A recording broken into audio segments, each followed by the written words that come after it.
Shovel-ready jobs or union-ready? Ahead of the stimulus bill, President Obama signing an order saying unions are preferred to win government contracts. My next guest is trying to pass a law changing that. Oklahoma Congressman John Sullivan joins me right now. Congressman, good to see you. Before we get into this piece of legislation here, we're hearing reports right now that as many as 15 members of the Republican Party may vote on behalf of the stimulus at this late hour. Have you heard these reports? I haven't heard that, Alexis, and it'd be surprising to me. I think the Republican caucus is staying strong, and I'd be surprised to hear that. We are going to have a meeting this afternoon, and I'll know then. But and I am a member of the whip team, so I haven't heard anything about that so far. Okay, good. Good clarification. All right, Congressman, let me ask you about all this question about whether or not these contracts for infrastructure building should be going to unions. What is the language, and what is it that you want to do about it? Well, it's just about fairness, you know. This is in response to Barack Obama's executive order. You know, 85% of the workforce that can do construction in America aren't union workers, and they don't have an opportunity to get these jobs. And isn't this about jobs in our economy right now?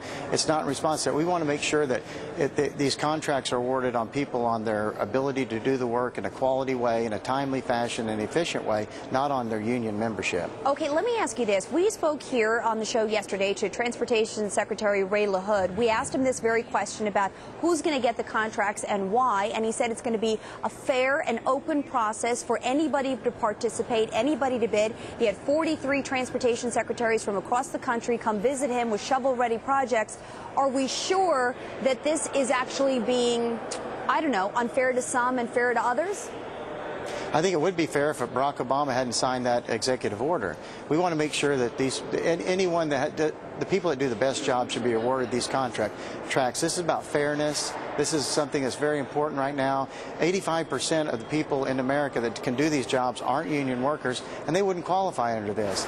It's not the right thing to do. We need to make sure that people aren't penalized and can get these very important jobs right now. People are suffering in America. You plan to put together a bill. Where does it stand today, and do you think you'll get support?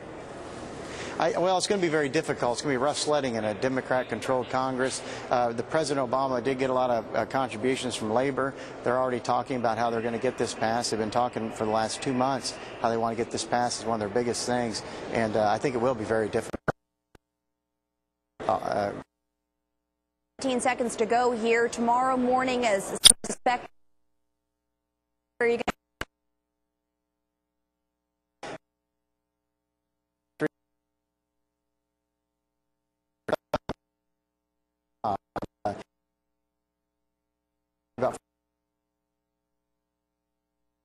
30 new government programs in this job. Sullivan, I hate to do it. We're going to have to leave it there. Thanks for joining.